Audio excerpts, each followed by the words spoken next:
l'invité du réseau. Il avait pris des risques en interprétant le titre Casting de Christophe Maé lors des auditions à l'aveugle de l'émission The Voice sur TF1. Il avait ému le public avec Alléluia de Leonard Cohen lors de sa dernière prestation en demi-finale en juin 2020.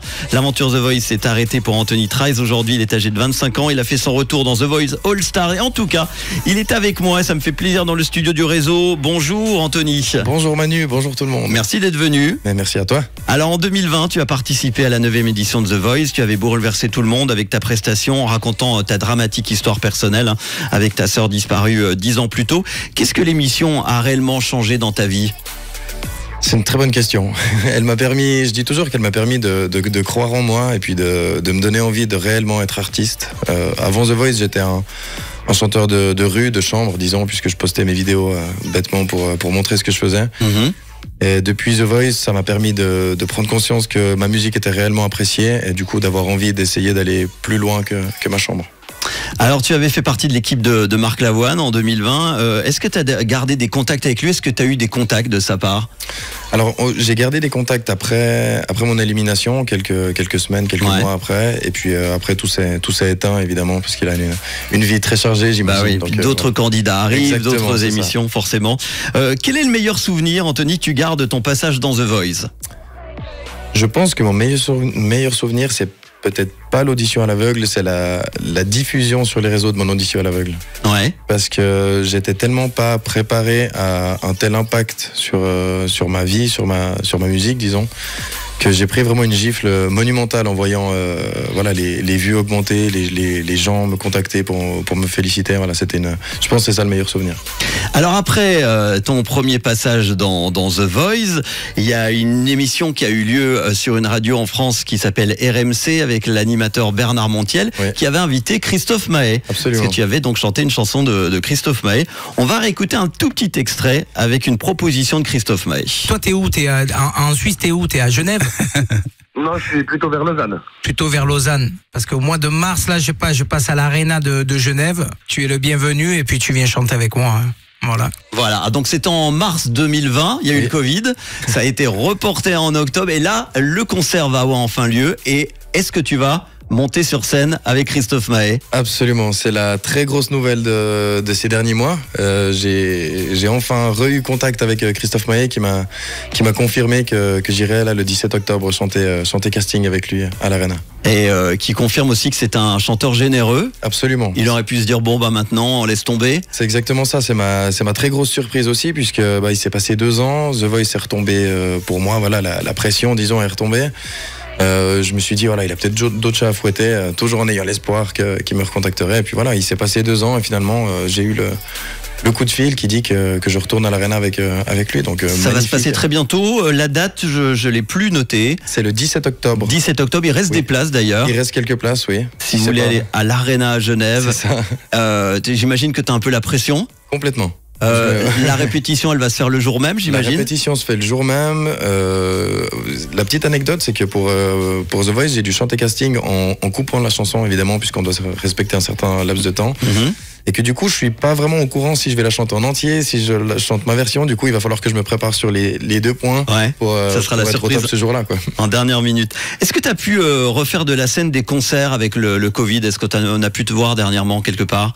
Alors j'ai pas fait énormément de concerts, on a préféré se focus à fond sur mon album qui va bientôt voir le jour. J'ai fait une scène pour Zoé for Life, pour le Day for Life, une association que je soutiens depuis maintenant 4 ans je crois. J'allais te poser la question justement. Ouais, j'ai eu l'occasion de chanter la première fois il y a 4 ans grâce à un des présidents qui m'a proposé d'aller. Et puis voilà, j'ai trouvé les gens très touchants, la cause très touchante et puis...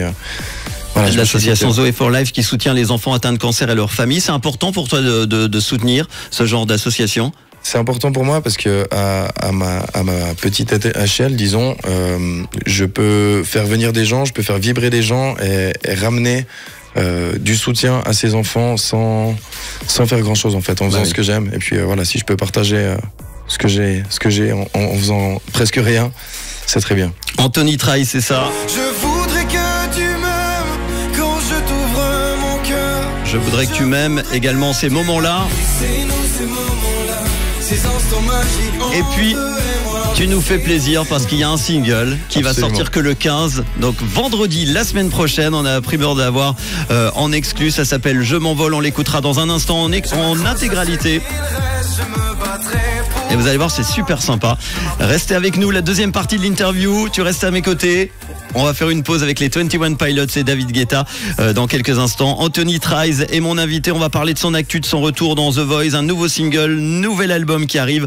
Anthony Trice dans le réseau cet après-midi sur Rouge. Le jeune chanteur vaudois qui est quand même très attaché au Valais, Anthony Trice, est mon invité dans le réseau. Alors, merci d'être là encore, Anthony. Merci à toi, encore une fois. Demi-finaliste de la saison 9 de The Voice en 2020. Tu es revenu tenter ta chance dans le télécrochet avec l'édition de The Voice All Stars. On a été déçus d'ailleurs de te voir partir samedi dernier. Comment ça s'est passé? C'est eux qui t'ont recontacté? Est-ce que tu as dit oui tout de suite? Comment ça s'est passé? Ouais, alors c'est eux qui m'ont recontacté peu après mon élimination en demi-finale, puisque les tournages ont été faits très vite après. Donc moi je pensais avoir tourné la passe de Voice, et puis tout d'un coup j'ai reçu un coup de fil pour participer à cette émission. Donc sur le moment j'ai accepté tout de suite, parce que c'était une énorme opportunité déjà, en plus de rencontrer les personnes que moi je regardais quand j'étais petit à The Voice. Donc oui, je pouvais pas refuser une occasion pareille. Ouais, parce que c'est vrai que nous on regarde ça en ce moment à la télé, mais ça a été tourné il y a pas mal de temps. Ouais, il y a quelques mois déjà que ça a été tourné. Oui. Marc Lavoine ne fait pas partie du jury dans The Voice All Stars. Pourquoi avoir choisi Jennifer? Eh ben, je l'ai choisi parce que j'avais pas trop le choix, parce que c'est la seule qui s'est retournée cette fois. Mais est-ce que tu y avais pensé avant? Absolument, ça aurait été mon choix principal. Alors après c'est toujours facile à dire après, mais je pense que ça aurait été un de mes coups de cœur, disons, parce que de nouveau lié à ma sœur, c'est la seule personne que ma sœur a eu la chance de voir en concert. Donc voilà, elle était très fan de Jennifer. Quand elle était petite, on l'entendait chanter du Jennifer. Et puis voilà, je suis retourné à The Voice, pas forcément pour elle, mais voilà, si j'avais eu l'occasion de prendre Jennifer, je me suis dit, j'y vais. Un hommage à ta sœur. Voilà. Tu as l'habitude donc maintenant de l'émission, deuxième passage dans les deux saisons, parce qu'il y en a eu plusieurs.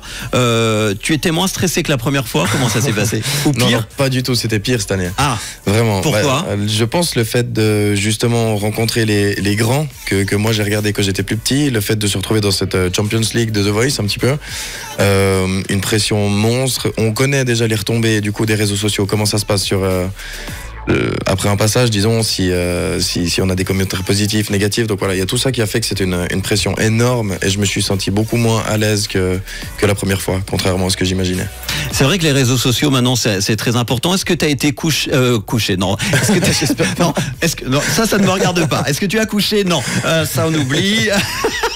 Est-ce que tu as été touché par des propos négatifs, par exemple, à ton égard, notamment, c'est souvent sur Twitter que ça se passe? Alors, j'ai la chance de ne pas gérer mon compte Twitter. Donc, tu ne regardes pas. Je m'occupe de Facebook et d'Instagram. Maintenant, évidemment qu'on cherche les commentaires négatifs. Moi, toujours. Il y a du positif et du négatif, mais moi, j'aime chercher les commentaires négatifs.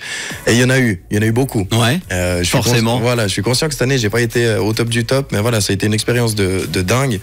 Et ce qu'il faut que les gens comprennent aussi, c'est qu'on est mis sous pression comme on ne peut même pas l'imaginer. Ouais, il y a plein de choses, j'imagine, qu'on ne peut pas raconter, qui se passent en coulisses, et en plus là, quand c'est une édition comme tu dis avec tous des anciens qui sont quand même à une échelle très élevée, ça met la pression. Hein. Ça met la pression, c'est compliqué. Puis moi, j'ai toujours dit depuis 2 ans que je participe à The Voice, je suis le petit Vaudois qui débarque à Paris. Moi, j'ai toujours dit ça, et je me suis encore senti à ce niveau-là. Donc me retrouver devant des gars comme MB14 que j'ai admiré pendant des années, c'est fou quoi. Dans ton actu, il y a la sortie d'un nouveau single vendredi prochain, le 15 octobre. On va avoir le plaisir de l'écouter en belle avant-première dans quelques instants. Il s'appelle Je m'envole. Alors, tu vas t'envoler où, avec EasyJet? Non. Ça parle de quoi, Je m'envole? Il y a une promotion là derrière. Je m'envole, c'est encore une fois une chanson d'amour, mais j'avais envie je suis quelqu'un qui aime sortir, qui aime aller en boîte, et puis voilà, j'avais envie d'une musique qui tape un petit peu, qu'on puisse entendre dans les boîtes, qu'on puisse entendre un peu partout. Donc voilà, c'est une chanson qui parle d'amour, qui donne l'espoir, disons, et l'envie de ne pas abandonner, puisque voilà, je m'envole en m'accrochant à ce qui reste, même s'il reste pas grand chose, je m'accroche à cet amour-là. Donc voilà, j'avais envie de partager une chanson où les paroles sont plutôt triste, mais dans un mood positif pour donner envie d'aller de l'avant. Et tu t'envoles torse nu. Je m'envole sur la torse nu, pochette. absolument. De dos. C'est ça, absolument, toujours. Il dévoile un peu, mais pas beaucoup. Ouais, non, pas trop, parce que sinon c'est papa maman qui me tape dessus. Donc. C'est un titre qui annonce la sortie d'un nouvel album qui est prévu bientôt. Il va s'appeler Dans ma tête. Est-ce que tu peux nous en parler un petit peu? Oui, alors volontiers. C'est un album que je couvre depuis maintenant très longtemps. C'est un gros travail sur cet album. Je suis impatient de pouvoir le sortir puisque c'est des chansons que j'ai entièrement composées et écrites qui sortent de ma tête. Et du coup, c'est pour ça que l'album s'appelle Dans ma tête. Il y aura 10 chansons avec des registres pas mal différents. Les gens, je pense, m'attendent pas sur certaines chansons. Je vais pas trop spoiler. Mais voilà, on m'a entendu sur des musiques comme Je voudrais que tu m'aimes qui sont très tristes, très balades. Sur des chansons comme Ces moments-là qui bougent un peu plus. Là, j'ai écarté un petit peu plus le panel pour montrer vraiment tout l'univers, disons, de Tony Trice. Voilà. Dans ma tête, ça sortira quoi, en novembre? D'ici quelques semaines, ou plus tard au mois de novembre. Tu y bosses encore. D'ailleurs, tu étais encore en train de bosser cet après-midi avant de venir. Absolument, il faut qu'on mette le coup là. Ça s'appelle Dans ma tête. Justement, dernière question, Anthony. Dans ta tête, il se passe quoi en ce moment? Dans ma tête, il se passe des hauts et des bas. Des bas à la sortie de The Voice parce que j'ai été très déçu de repartir, mais des hauts parce que je vois encore tout ce qui m'attend. Je vois dans une semaine l'Arena avec Christophe Maé, donc là on est plutôt sur du positif. Pour ceux qui n'étaient pas là tout à l'heure, effectivement c'est la proposition que ça a eu de Christophe Maé de monter sur scène avec lui à l'Arena. Ça se passera la semaine prochaine, je crois, le 17 octobre. Le 17, il reste des places si vous voulez aller applaudir Christophe Maé et Anthony Trice. Merci en tout cas. Après son retour dans The Voice sur TF1, tu seras donc sur la scène de l'Arena aux côtés de Christophe Maé le 17 octobre. Ton album Dans ma tête sortira bientôt et en attendant, Anthony Trice sort un nouveau single vendredi prochain, Je m'envole. On va s'envoler avec toi tout de suite en écoutant ce morceau très entraînant. Vous allez voir en avant-première sur Rouge pour le réseau. Merci en tout cas Anthony de nous l'avoir apporté avant tout le monde. Merci à toi. Et de quelle couleur est ta radio? Elle est évidemment rouge. Merci, à bientôt.